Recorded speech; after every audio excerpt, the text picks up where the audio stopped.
Vamos abrir a palavra do Senhor, meus irmãos, no Salmo 124.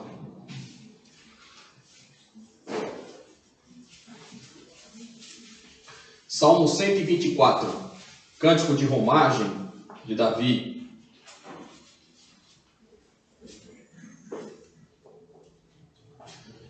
Não fosse o Senhor que esteve ao nosso lado, Israel que o diga. Não fosse o Senhor que esteve ao nosso lado quando os homens se levantaram contra nós e nos teriam engolido vivos quando a sua ira se acendeu contra nós. As águas nos teriam submergido e sobre a nossa alma teria passado a torrente. Águas impiedosas teriam passado sobre a nossa alma.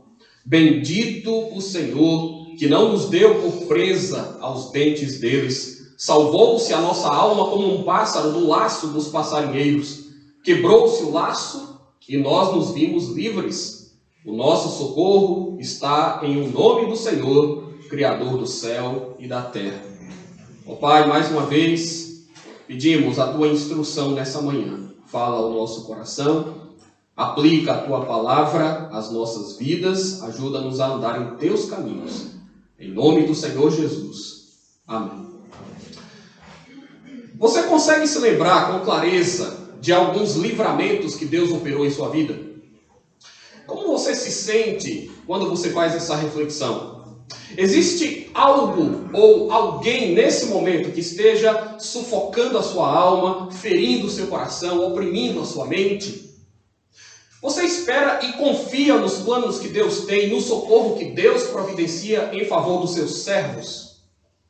E depois que você constata que Deus atuou, interferiu, modificou uma situação difícil, trazendo alívio, trazendo paz, trazendo vitória, como você considera que nós devemos responder aos atos de bondade e de misericórdia divina em nosso favor?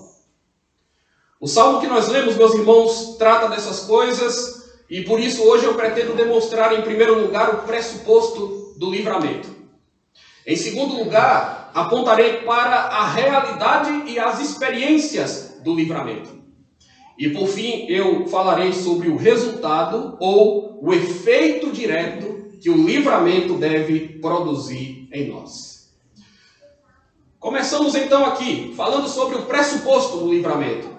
Nós partimos do pressuposto de que Deus nos livra do mal, porque a história da redenção está repleta de exemplos de como o Senhor é ativo para pôr em liberdade e para preservar o seu povo diante do perigo inevitável, diante das ameaças inimigas, diante da perseguição indiscriminada, diante das circunstâncias delicadas, diante da opressão dos poderosos, diante da aflição do sofrimento, diante das investidas malignas. Deus é poderoso para nos livrar.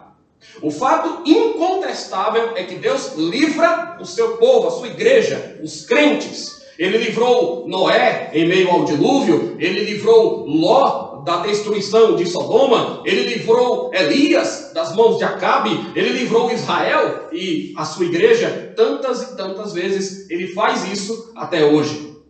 E aí, meus irmãos, a pergunta que não pode calar é: o que seria de nós se Deus não nos livrasse? O que seria de nós se Deus não agisse para nos livrar? Essa é basicamente a pergunta lançada e trabalhada em todo o Salmo, especialmente concentrada nos 2 versículos iniciais, onde ele escreve: não fosse o Senhor que esteve ao nosso lado, Israel que o diga, não fosse o Senhor que esteve ao nosso lado. Você consegue imaginar como seria se Deus não estivesse ao seu lado? Qual seria a sua história de vida? Qual seria o seu destino, o tamanho da sua dor, a dimensão da sua miséria, o nível de degradação humana que você poderia atingir se Deus não estivesse do seu lado? Como povo do pacto que somos, meus irmãos, imaginem o quanto o mundo já poderia ter nos esmagado. O quanto nós poderíamos estar hoje desiludidos e fracassados. O quanto nós já teríamos padecido nas mãos dos ímpios se Deus não estivesse ao nosso lado. Se Deus não estivesse ao lado da igreja, ela já teria sido extinta da face da terra. Porque o que jamais faltou em todos os séculos de história humana foram tentativas múltiplas para minar as forças do povo de Deus. Pare para pensar nisso. Às vezes, de forma mais agressiva ou violenta, outras vezes de um modo mais sutil e ardiloso, os filhos do Senhor sempre estiveram no olho do furacão nesse mundo. Eles sempre tiveram duras batalhas diante de si para sustentar a sua fé. Certamente você também pode indicar angústias com outras questões, com questões familiares, com prejuízos pessoais, com crises financeiras, com tentações carnais, com imposições ideológicas próprias do nosso tempo, com luto que não passa, com enfermidades, com altos e baixos da vida. E quando nós estamos, então, meus irmãos, em momentos de grande fragilidade, com inquietações e tristezas, os adversários parecem identificar uma brecha para tocar em nossas feridas. Podem acreditar que nos momentos mais críticos, os ateus zombarão de nós. Satanás mentirá para nós como faz desde sempre. O mundo nos convidará de novo à apostasia. E a sensação que nós temos é que estamos cercados, acuados, prensados e não vamos resistir, não vamos aguentar. É uma sensação que pode vir de vez em quando, que pode nos assolar por algum tempo, mas que não resiste quando o Senhor projeta a sua sombra protetora sobre nós, ou simplesmente quando nos recordamos dos seus feitos passados e presentes, não apenas em nossas vidas, mas na vida do seu povo e na vida de muitos irmãos. E então, nós recobramos o ânimo e podemos dizer, não há nada perdido, não há nada impossível, não há nada que nós não possamos suportar ou vencer, se Deus estiver ao nosso lado. Essa é a experiência de Israel. Se Deus está ao nosso lado, nós vencemos. Meus irmãos, Davi é o autor desse salmo. E Davi foi um homem de vida atribulada. Davi sabia do que ele estava falando quando compôs esse texto. Se Deus não estivesse ao lado de Davi, quando ele era menino nas terras do seu pai, lidava com os animais ferozes que não conseguiam abocanhar as suas ovelhas. Se Deus não estivesse ao lado de Davi, quando ele, ainda muito jovem, sem nenhum treinamento, vai ao campo de guerra enfrentar o temido gigante Golias. Golias o teria engolido vivo. Imaginem se Deus não estivesse ao lado de Davi, quando Saul o perseguia com o seu exército, ou quando Absalão comandou uma poderosa revolta que quase custou a vida do salmista. Ele teria sido engolido vivo. O livro de 2 Samuel, capítulo 8, descreve algumas das maiores vitórias militares de Davi contra os filisteus, contra os moabitas, contra os sírios, contra os amalequitas, contra os edomitas.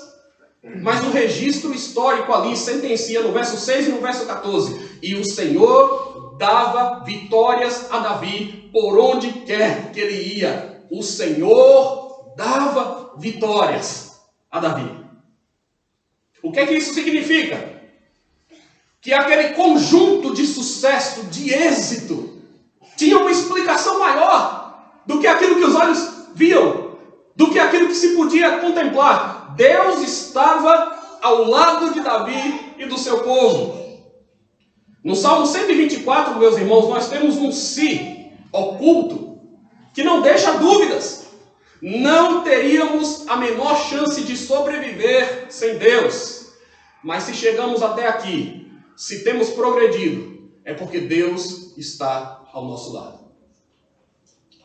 Não por acaso, esse Deus tremendo promete estar ao lado de Moisés quando comissiona a ir ao Egito, promete estar ao lado de Josué quando encoraja a ser forte e corajoso, promete estar ao lado de Jeremias em seu ministério complicado, difícil. Ele se pôs ao lado de Paulo em uma noite, em uma prisão, para assegurar que tudo fazia parte de um plano bendito e maior. Os cristãos recebem muito socorro e muito livramento enquanto estão servindo a Deus nesse mundo, enquanto estão sendo boca de Deus nesse mundo. Ah, meus irmãos, parem para pensar e vocês vão ver que Deus muito já nos livrou em meio a grandes turbulências, diante da truculência dos homens. Deus já nos livrou. Deus já nos livrou quando impediu que acusações injustas nos alcançassem e prosperassem, ou quando acidentes foram evitados, ou quando autoridades se indispuseram contra as igrejas.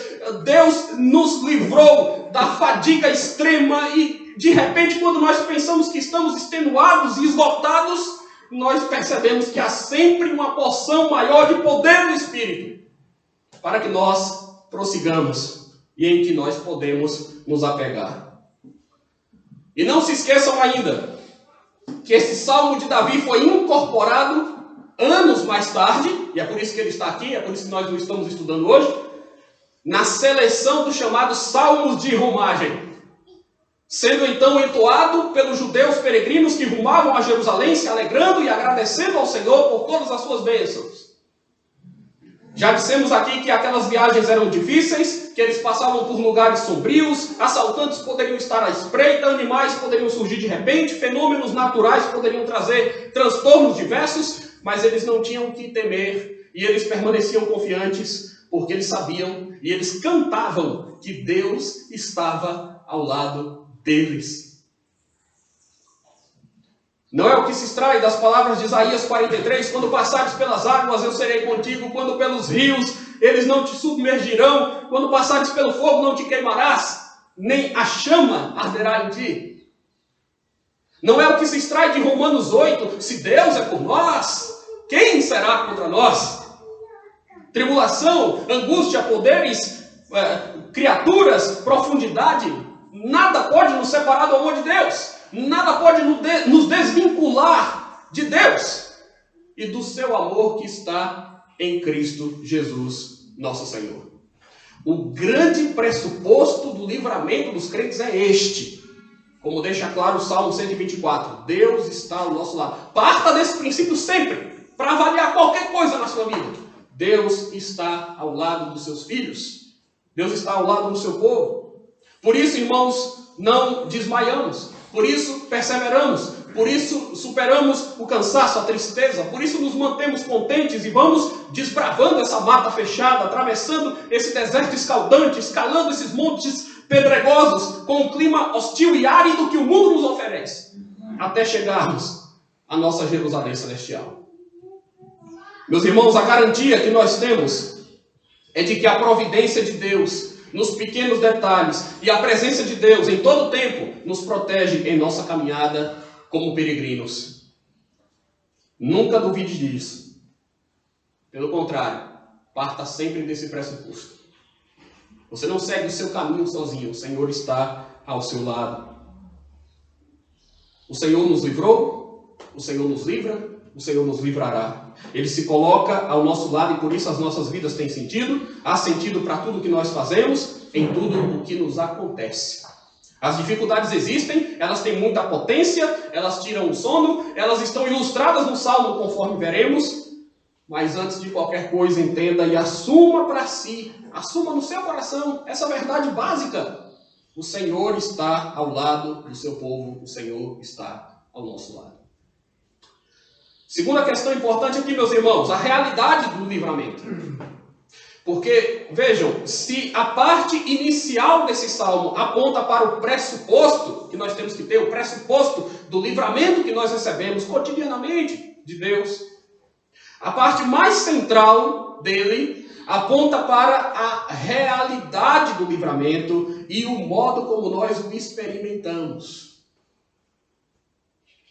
E ao enfatizar isso, Davi faz uso de imagens muito vívidas e muito impactantes. O que é fundamental compreender agora, irmãos, é que sem sombra de dúvidas, preste atenção, sem sombra de dúvidas, estaríamos perdidos considerando nossos próprios meios e recursos e considerando a força dos nossos inimigos. Não é verdade? Não é assim que nós podemos ler algumas das circunstâncias mais tenebrosas que nós já enfrentamos? O que seria de nós sem a bondade, a paciência e o amor de Deus? Se não fosse a graça suficiente de Deus, o que seria de Paulo com aquele espinho na carne? Se não fosse a graça de Deus, o que seria de nós nessa pandemia? Os crentes conhecem o drama do sofrimento, mas diante disso eles também visualizam a pujança do livramento que vem do alto. Na segunda carta aos Coríntios, capítulo 1, do verso 7 ao 10, nós lemos o seguinte: a nossa esperança a respeito de vós está firme, sabendo que, como sois participantes dos sofrimentos, assim o sereis da consolação. Porque não queremos, irmãos, que ignoreis, é o testemunho de Paulo, a natureza da tribulação que nos sobreveio na Ásia, porquanto foi acima das nossas forças, a ponto de desesperarmos até na própria vida. Contudo, já em nós mesmos tivemos a sentença de morte, para que não confiemos em nós, e sim no Deus que ressuscita os mortos, o qual nos livrou e livrará de tão grande morte, em quem temos esperado e ainda continuaremos esperando, ou melhor, e ainda continuará a livrar-nos. Você já experimentou algo tão terrível que você pensou que não iria aguentar? Algo tão devastador que um desespero momentâneo tomou conta de você? Algo que veio como um rolo compressor passando por cima da sua cabeça, de tal modo que fez você ver a morte de perto, talvez? Talvez você tenha pensado em algumas situações que não escaparia da morte, mas aqui você está. Aqui você está. Não acabou, não. Fatos de 20, 10, 5 anos atrás, ou até fatos mais recentes que pareciam que iam te derrubar, não foram maiores do que a graça de Deus que te ergue do pó, que te faz acordar tempos depois em mais de uma manhã, para vir a esse lugar prestar culto. Então, quando nós dizemos que você está aqui hoje pela graça de Deus, isso é a mais pura verdade. E o que é que Paulo está dizendo também no testemunho que ele relatou aqui, na carta aos Coríntios? Que a tribulação que ele enfrentou em certa ocasião na Ásia foi insuportável. Isso é o apóstolo Paulo dizendo. Mas aquilo aconteceu, e essa é a leitura do crente, essa é a interpretação. Aqui nós temos o Espírito de Deus trabalhando no coração de Paulo, mostrando para ele que isso aconteceu para que ele e os seus companheiros não confiassem neles mesmos, mas confiassem no Deus que é poderoso para ressuscitar os mortos e para livrar os seus servos. É sempre assim, irmãos. Quando parece que nós não vamos suportar o fardo, o Senhor nos livra e nos oferece a oportunidade de ver o contraste entre a ruína que parecia certa e o salvamento que nos tira do lamaçal. Vamos atentar para as expressões maravilhosas desse salmo. Vamos observá-las uma a uma. Primeiro, ele diz: não fosse o Senhor que esteve ao nosso lado quando os homens se levantaram contra nós e nos teriam engolido vivos. Davi se refere aqui ao ímpeto destruidor dos homens. Ele fala de indivíduos, de grupos organizados, de exércitos que se elevam com um grande estardalhaço, atemorizando. A figura aqui, irmãos, é de um terremoto que faz tremer o chão, que abala as estruturas, que faz o solo se romper para tragar as pessoas. Em um grande abalo sísmico, nós sabemos que as pessoas são como que enterradas vivas. Muitos não têm chance, as pessoas são engolidas por areia, por escombros. É repentino. O salmista está afirmando que se não fosse o Senhor ao lado dos crentes de Israel, eles teriam sido devorados. Você já se deu conta de que em vários momentos, homens perversos já quiseram trucidar a igreja, deter a influência do cristianismo, asfixiar a pregação da cruz, esvaziar ou deturpar a nossa doutrina, para dizer que a nossa mensagem não é compatível com os tempos, para nos rotular negativamente, para frear o avanço do evangelho e da obra missionária. Quantos pretextos, quantos argumentos são usados com essa intenção? Talvez você consiga trazer à mente momentos em que quiseram pisotear você, desmoralizar tudo que você acredita, tudo que você já fez. E os problemas se agigantam e te abocanham, e a sensação que você tem é de que você vai ser engolido. Que a sua vida vai terminar em um beco sem saída, em uma prisão cheia de humilhação. É assim que a gente se sente às vezes. Você se depara com o ódio de alguém que te vê como um inseto a ser esmagado, como um ser desprezível que atrapalha os planos alheios. Pessoas que querem roubar o que temos, que querem puxar o nosso tapete, que querem nos expulsar de algum lugar, nos tirar a chance de fazer qualquer progresso. Mas eis que surge Deus e mostra outras coisas. Eis que surge Deus e desnorteia os intentos maus. Talvez você constate que, infelizmente, homens impiedosos já procuraram ou procuram uma chance para te lançar no abismo, mas não a encontram. E quando encontram alguma coisa, o mal que queriam praticar se volta contra eles. Isso é livramento. E isso acontece. Eu já vi isso algumas vezes. Eis que surge Deus nessas horas e resolve as coisas à sua maneira.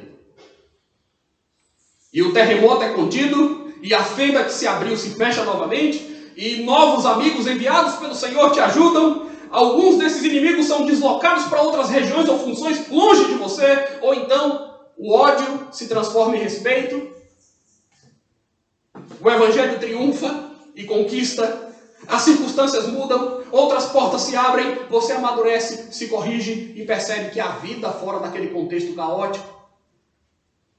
E vai ficando claro que Deus te livrou uma primeira, uma segunda, uma terceira, uma quarta, uma quinta vez, múltiplas vezes ao longo da sua vida.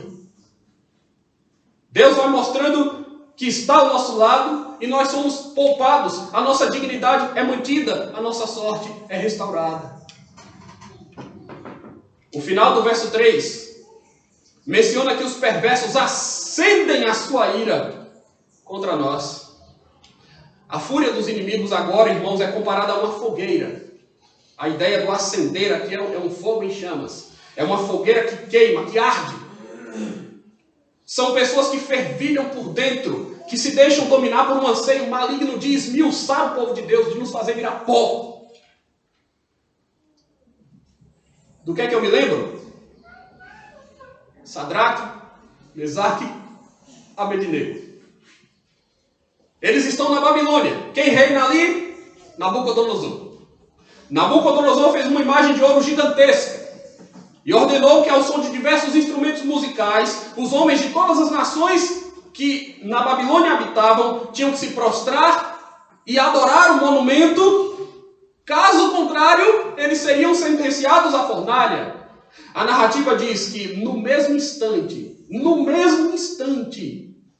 o que a gente pode interpretar como sendo pouquíssimo tempo depois do decreto real, vieram homens caldeus para acusar os judeus.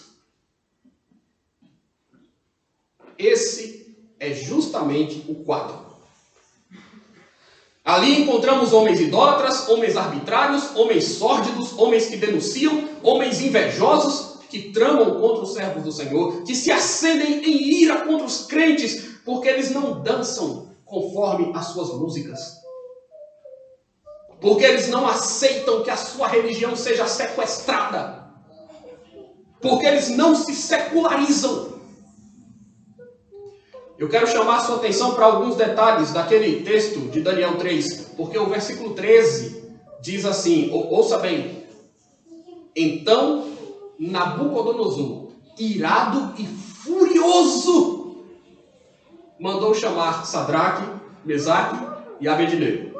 Verso 15 lá diz: agora, pois, estai dispostos, e quando ouvirdes os instrumentos, prostrai-vos e adorai a imagem que fiz. Porém, se não a adorardes, sereis no mesmo instante lançados na fornalha de fogo ardente. Veja um detalhe agora.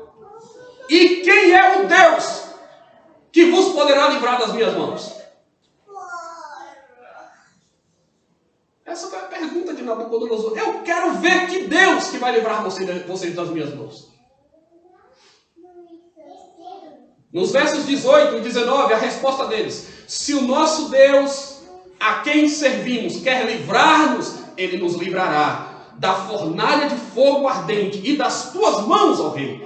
Se não, fica sabendo, ó rei, que não serviremos a teus deuses, nem adoraremos a imagem de ouro que levantaste.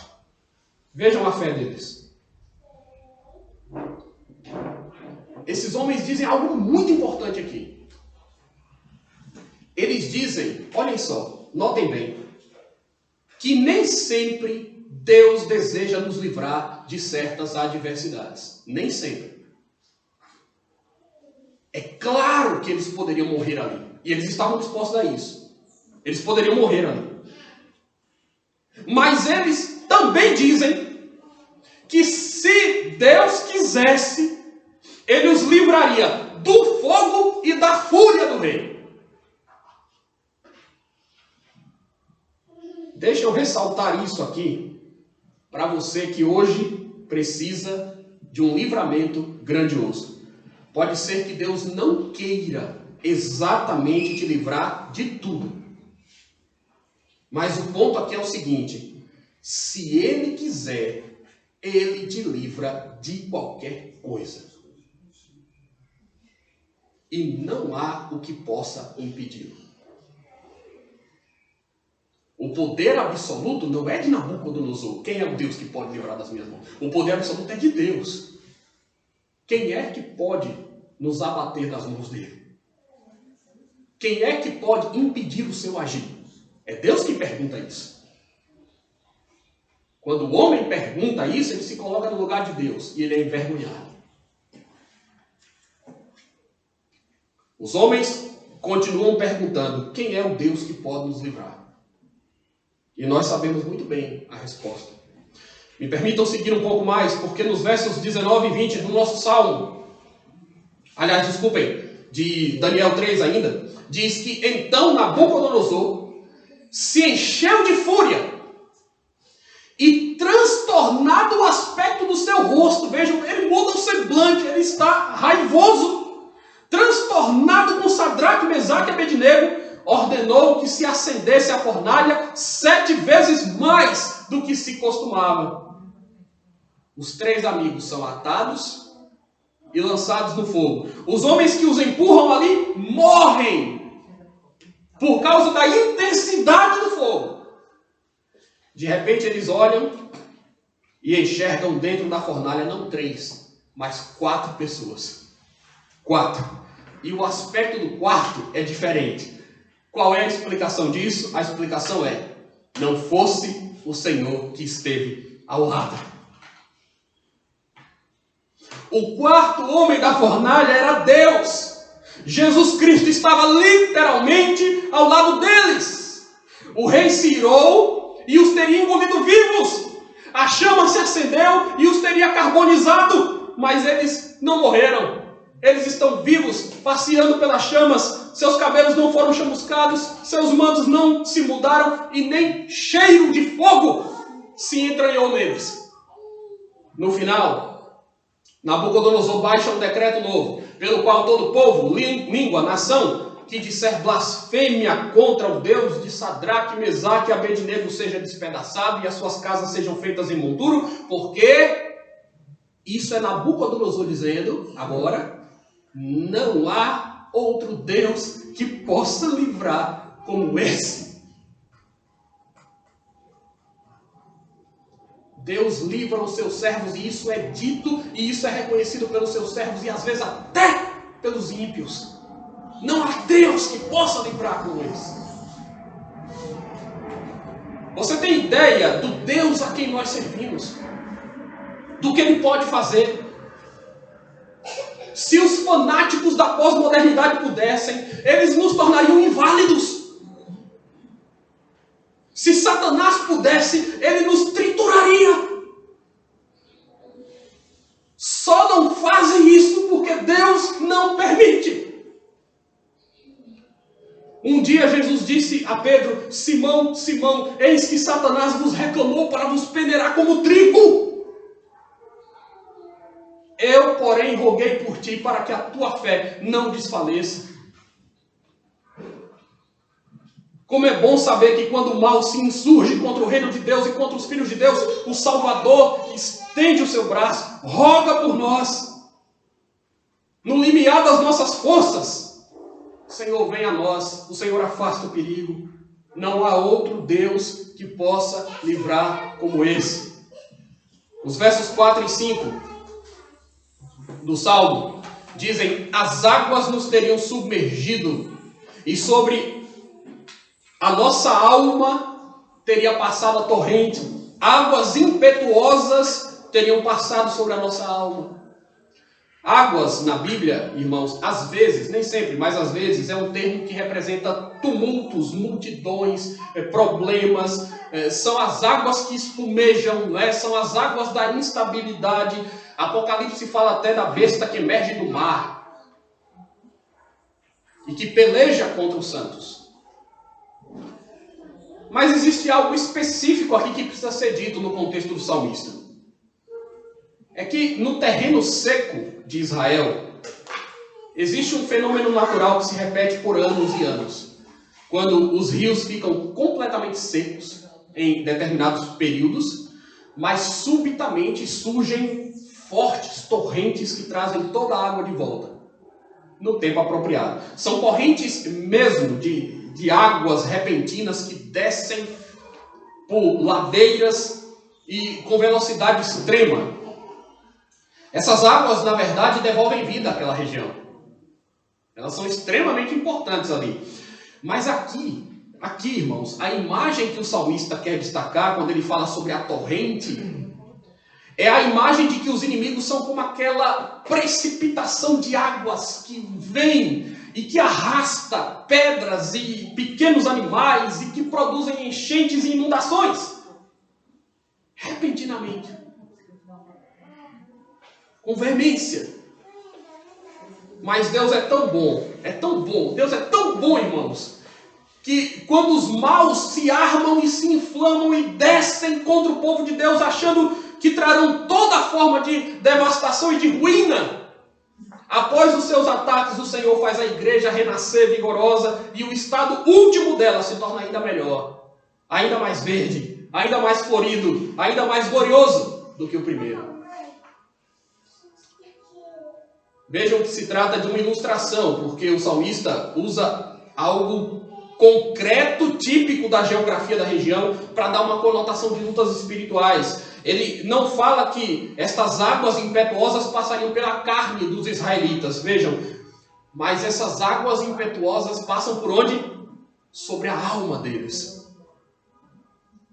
O teor ilustrativo segue a todo vapor e agora os que se opõem a Deus são comparados a animais ferozes. Verso 6. Bendito o Senhor que não nos deu por presa aos dentes deles. Nós poderíamos ter em vista aqui a imagem de um urso, por exemplo, ou de um leão. Animais, aliás, a quem Davi muito bem conhecia. Justamente ursos e leões o perturbavam no seu papel como pastor. Perturbavam as suas ovelhas. Mas animais que ele também venceu, porque Deus estava ao seu lado. Todavia, pela expressão usada, irmãos, presa aos dentes deles, e pela quantidade de vezes que a Bíblia apresenta o leão como um animal selvagem dos mais dominantes, eu creio que seria interessante ter esse desenho em nossa mente. O que é que os leões normalmente fazem? Vamos pensar um pouco aqui. Os leões golpeiam as suas presas com garras e dentes afiados, e eles então vão rasgando a carne do animal capturado, que fica agonizando por um tempo até virar comida. Primeiro para os leões, depois para os chacais, as hienas e as aves de rapina. Imagem de destruição quando pensamos na presa, abocanhada, capturada. Mas bendito seja o Senhor, que não nos deu como presa aos dentes deles. Um dia Daniel encarou alguns leões famintos de muito perto. Seus algozes tinham o objetivo de destruí-lo. Queriam acusar Daniel de algo e não conseguiam. Sugeriram ao rei um decreto estúpido que puniria com a cova dos leões quem por 30 dias orasse a Deus. Era isso, basicamente. Daniel não deixou de orar a Deus um dia sequer. Foi denunciado. E o rei, a contragosto, é verdade, mas o fez baixar a cova, dizendo: o teu Deus, a quem tu continuamente serves, que ele te livre. Pela manhã lá se foi o rei, que não dormiu e não comeu, verificar se Daniel estava vivo. Ele pergunta com voz triste: Daniel, servo do Deus vivo, dar-se-ia o caso que o teu Deus, a quem tu continuamente serves, tenha podido livrar-te dos leões? Do fundo daquele calabouço piorado, daquela escuridão sem fim, o rei ouve a voz de Daniel: o meu Deus enviou o seu anjo e fechou a boca dos leões para que não me fizessem dano. O rei se alegrou, mandou que tirassem Daniel de lá, ordenou que os acusadores fossem lançados no mesmo lugar, e com eles o desfecho foi bem diferente, porque mal desceram a cova, os leões esmigalharam os seus ossos. Eu estou usando os termos que estão lá. Os leões estraçalharam aqueles homens. Daniel esteve lá. E o que seria de Daniel se o anjo de Deus não estivesse ao seu lado e fechasse a boca dos leões? Daniel experimentou um tremendo livramento. O Deus a quem nós servimos fecha a boca dos leões. E sabem qual é o pior leão de todos? 1 Pedro 5,8. Sede sóbrios e vigilantes. O diabo, vosso adversário, anda em derredor, como leão que ruge, procurando alguém para devorar. Escrevendo a Timóteo no final da sua vida, Paulo faz um relato seguido de uma confissão de fé que culmina em um louvor. Suas palavras: na minha primeira defesa, todos me abandonaram, mas o Senhor me assistiu e me revestiu de forças para que por meu intermédio a pregação fosse plenamente cumprida e todos os gentios a ouvissem, e fui libertado da boca do leão. Aqui Paulo não está falando de um leão literal, como era o caso de Daniel, percebem? Mas ele diz: eu passei maus bocados. Todos me abandonaram, na minha primeira defesa ninguém foi a meu favor, eu fiquei só. Mas era vontade de Deus que por meu intermédio a pregação fosse cumprida, os gentios a ouvissem, e aí por causa desse plano que Deus tinha, ele me livrou, eu fui libertado da boca do leão. Eu estive perto da morte. E Deus me tirou de lá. Eu estive perto de ser devorado por homens, mas Deus me tirou de lá. O Senhor me livrará também, segue Paulo dizendo, o Senhor me livrará também de toda obra maligna e me salvará, me levará salvo para o seu reino celestial. A Ele a glória pelos séculos dos séculos. O Senhor me livrará de toda obra maligna. Deus nos livra do mal e do maligno. Deus nos livra das trevas.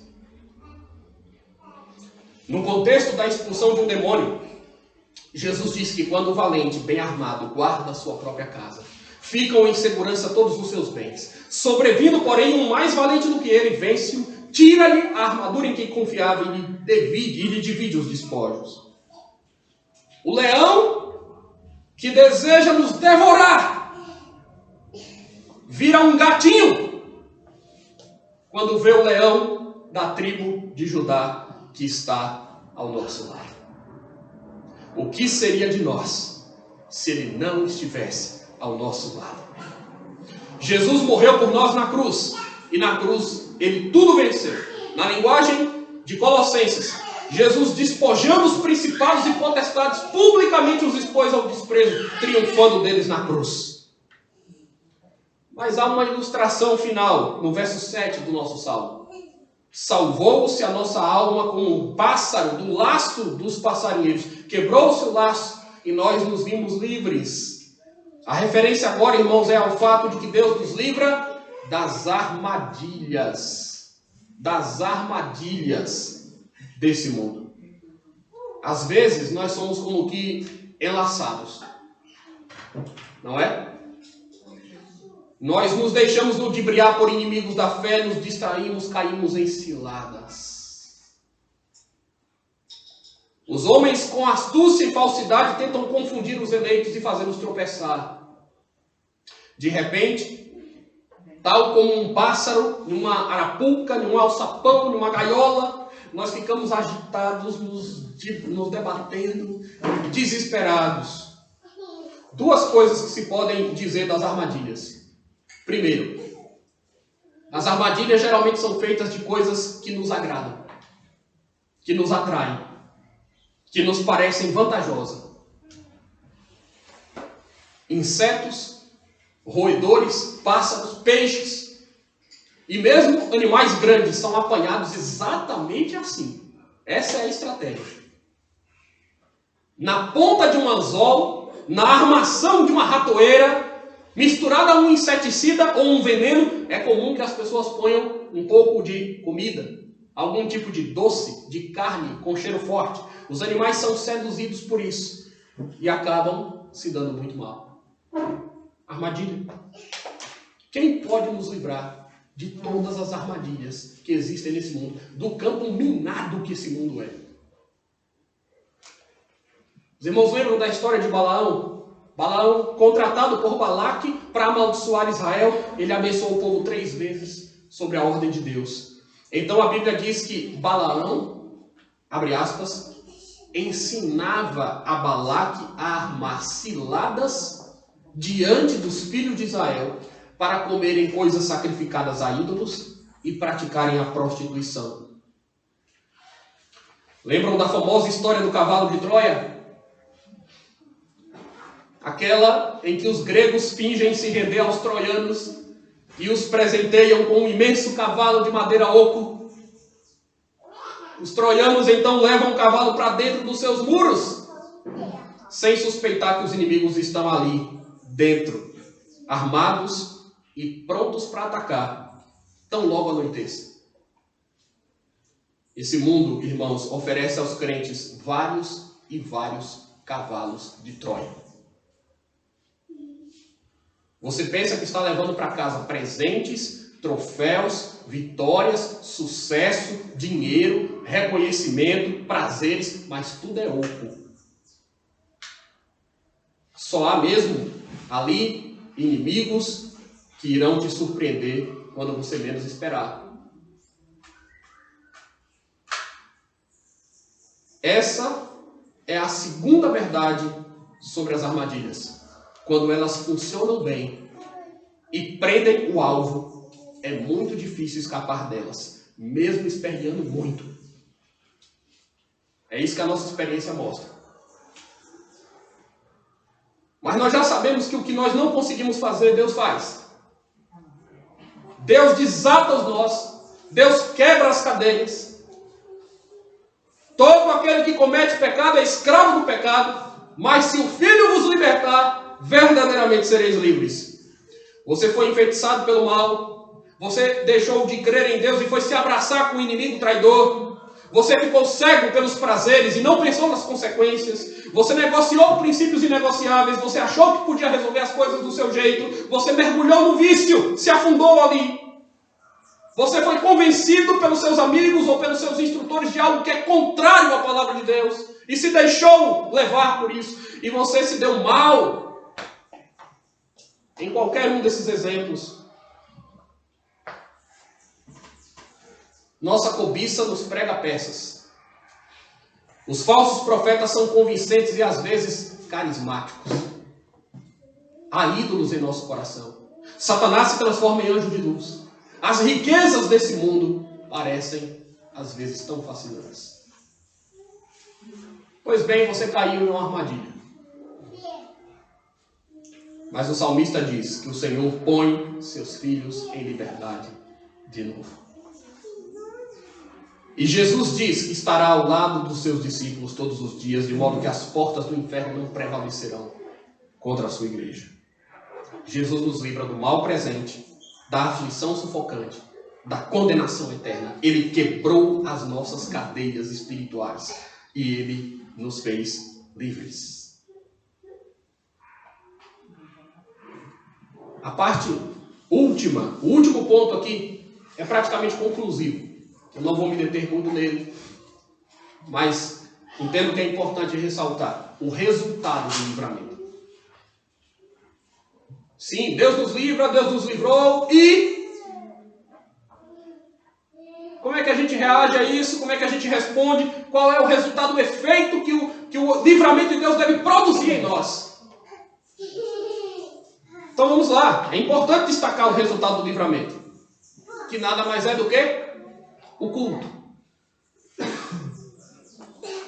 Lembremos que esse salmo é um hino antigo e uma oração entoada pelos israelitas em viagem a Jerusalém. Para que esse salmo servia nessas ocasiões? Para agradecer a Deus por tudo que Ele havia feito. Os crentes estão contentes porque o Senhor os livrou. O Senhor os livra na vida. E o Senhor os livrou no trajeto e os amparou. Vejam a atitude doxológica no verso 6. Bendito o Senhor, bendito o Senhor, louvado seja o Senhor, que não nos deu por presa aos dentes deles. Vejam também o reconhecimento no verso final. O nosso socorro está em o nome do Senhor, Criador do céu e da terra. O verso 7 já havia declarado que o Senhor salvou a nossa alma. Agora o verso 8 declara que Ele criou os céus e a terra. O nosso Deus nos criou. O nosso Deus nos salvou. O nosso Deus nos ajudou. E Ele fez tudo isso para o seu louvor. Esse é um salmo que nos fala sobre livramento. E o livramento de Deus é tão grandioso que justifica todo o culto que lhe prestamos. Observem que esse é um salmo que se expressa também em termos comunitários. Ele está pensando no culto coletivo. É um povo que está reunido e que fala em conjunto. O Senhor está ao nosso lado. Os inimigos se levantaram contra nós. Está em jogo a nossa alma. O nosso socorro vem do Senhor. A atitude é de adoração. E por isso, o santo nome do Senhor é ressaltado na conclusão. Vejam como ele se refere, ao nome do Senhor. Nosso socorro está em o nome do Senhor, Criador do céu e da terra. É como se o nosso livramento tivesse a assinatura de Deus. O nome de Deus está lá. Cada livramento que nós recebemos na vida está lá, assinado por Ele. Deus nos livrou. Mais uma vez. Você é grato a Deus por todos os livramentos que Ele já proporcionou a você? Você é grato? Você é capaz de dizer, bendito seja o Senhor, porque eu estava derrotado e Ele me fez triunfar. Bendito seja o nome do Senhor, porque nós somos frágeis demais e totalmente incapazes de nos defender de alguns dos adversários mais inescrupulosos, mas a luz de Deus prevalece nas trevas do mal. Bendito seja o nome do Senhor, porque estávamos alienados dele, mas hoje fazemos parte da sua família. Bendito seja o Senhor, porque nós éramos infelizes, miseráveis, pobres, cegos e nus, e Deus nos trouxe alegria, honra, riquezas celestiais. Ele nos fez enxergar a verdade e Ele nos providenciou novas vestes. Nossa igreja, irmãos, nossa igreja aqui, local, vai caminhando para os seus 50 anos de organização em 2021, em 2022. Que grande bênção! E se não fosse o Senhor que esteve ao nosso lado, Igreja Peniel que o diga. Se não fosse o Senhor que esteve ao nosso lado, o que seria de nós? Bendito seja Deus que nos criou, que nos salvou, que nos socorre. Bendito seja Deus que nos livra e nos preserva. Que este mesmo Deus nos abençoe hoje e sempre.